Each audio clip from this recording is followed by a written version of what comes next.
હું ધોરણ 7માં અભ્યાસ કરું છું. આજે હું તમને પૂરની સાવચેતી વિશે વાત કરીશ. પૂર એક કુદરતી આપત્તિ છે. નીચાણવાળા વિસ્તારમાં ધસમસતા પ્રવાહથી આવતું પાણી તેને પૂર કહે છે. પૂર ક્યારે આવે? પૂર ચોમાસાના ઋતુમાં આવે છે. પૂર આવે ત્યારે આપણે ઘણી સાવચેતીઓ પણ રાખવી પડે. પૂર આવે ત્યારે આપણે ઊંચાણવાળા વિસ્તારમાં જવું પડે. પૂર આવે ત્યારે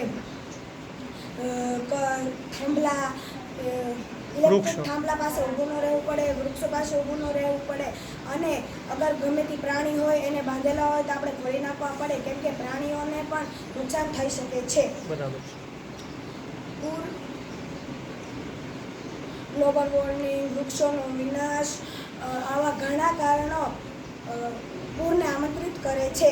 અને આપણે જ્યારે પૂર આવે ત્યારે આપણે ઊંચાણવાળા વિસ્તારમાં જાય ત્યારે થોડો કોરો ખોરાક એવું સાથે લઈ જવું પડે. અને જે બીમાર વ્યક્તિ હોય એને પણ થોડું ધ્યાન રાખવું પડે.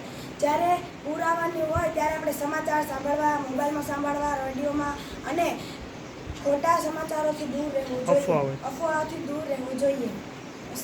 સરસ.